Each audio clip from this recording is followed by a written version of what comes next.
నేను ఎన్నోసార్లు చెప్పా, మా అందరికీ అదొక అదృష్టం.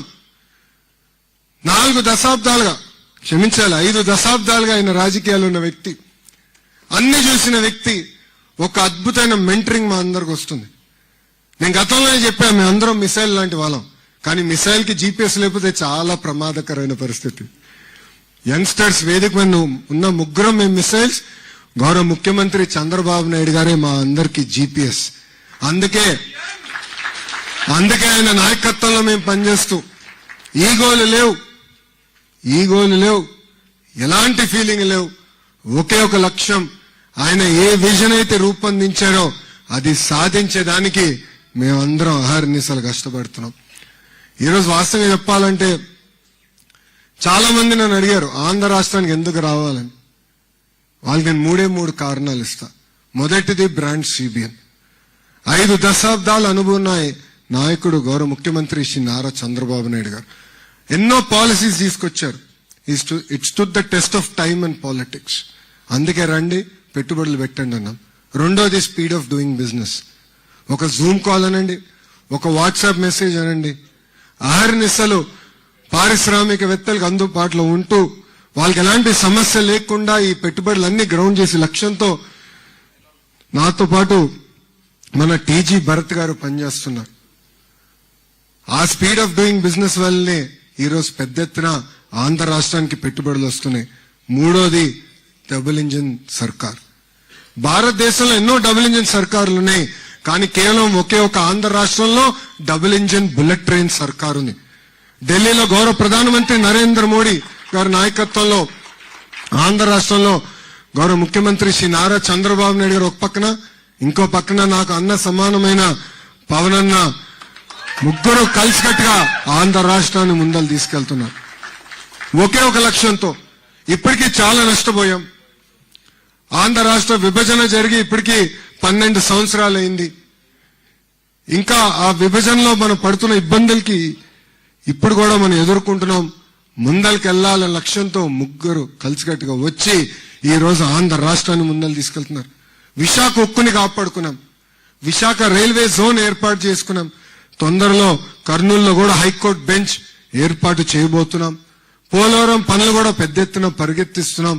ఆగిపోయిన అమరావతి పనులు కూడా మీరందరూ చూసుంటారు ఎంత స్పీడ్ గా ఈరోజు పరిగెత్తిస్తున్నారు. వాస్తవంగా చెప్పాలంటే రాష్ట్రానికి అవసరమైన ఆక్సిజన్ గౌరవ ప్రధానమంత్రి శ్రీ నరేంద్ర మోడీ గారు మనకి ఈరోజు అందిస్తున్నారు. ఇక్కడున్న తెలుగు జాతి మొత్తం మనం ఒక విషయం ఆలోచించాలి. ప్రభుత్వం కొనసాగింపు అనేది చాలా చాలా అవసరం. ఇప్పుడే రాము అన్నట్లు కష్టకాలాల్లో గౌరవ ముఖ్యమంత్రి చంద్రబాబు నాయుడు గారు గుర్తొస్తారు. ఆయన అన్ని సెట్ చేసిన తర్వాత మళ్ళీ ఎక్స్పెరిమెంట్ చేయాలన్న ఆలోచన మనకు వస్తుంది. దానివల్ల మనందరం ఎంత నష్టపోయామో చూసాం. 5 సంవత్సరాలు మన పరువు పోయింది. మనందరం కలిసికట్టుగా పనిచేయాలి. ఈరోజు గుజరాత్ ని చూడండి, 5-6 టర్మ్లు కంటిన్యూస్ గా ఒకే ఒక్క ప్రభుత్వం వస్తుంది కనుక వాళ్ళు ఎంత స్పీడ్ గా ముందరగలుగుతున్నారు. మొన్నటి వరకు ఒరిస్సాలో కూడా చూసాం, నవీన్ పట్నాయక్ గారి నాయకత్వంలో వాళ్ళు కూడా ఎంత అభివృద్ధి చెందారు. సో ఆంధ్ర రాష్ట్రంలో కూడా ప్రభుత్వం కొనసాగింపు అనేది చాలా చాలా అవసరం.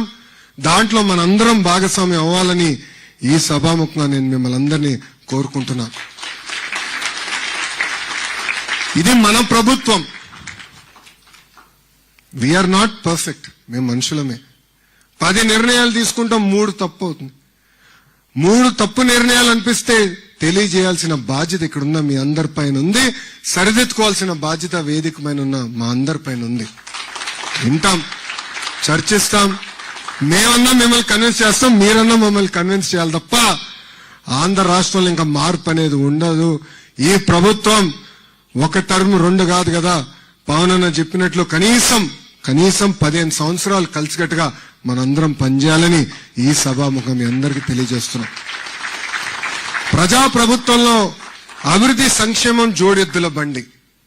ఈరోజు భారతదేశంలో ఏ రాష్ట్రంలో జరిగిన విధంగా సంక్షేమం చేస్తున్నాం, అభివృద్ధి చేస్తున్నాం.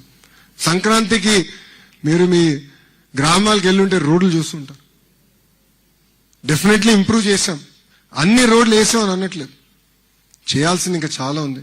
కానీ ఇన్ఫ్రాస్ట్రక్చర్ ఇంప్రూవ్ చేశాం, కరెంట్ ఛార్జీలు తగ్గించాం, ఇచ్చిన హామీ మేరకు యుద్ధ ప్రాతిపదికంగా డిఎస్సి పూర్తి చేశాం. 150 రోజుల్లో సుమారుగా 220 కేసులు వేసిన ఈ ఏడుపు కొట్టు బ్యాచ్ కేసులేసిన నిలబడి అద్భుతమైన నోటిఫికేషన్ ఇచ్చాం. వెనుకనే డిఎస్సి పూర్తి చేశాం. 6,000 మంది కానిస్టేబుల్స్ కూడా ఏకంగా వాళ్ళ పోస్టులు భర్తీ చేశాం. ఇంకా రాజధాని పనులు ప్రారంభించాం. మన నినాదం ఎప్పుడు ఒకటే, ఒకే రాష్ట్రం ఒకే రాజధాని, కానీ అభివృద్ధి వికేంద్రీకరణ. అన్ని ప్రాంతాలు సమగ్ర అభివృద్ధి చెందాలని మేము అహర్నిశలు పనిచేస్తున్నాం.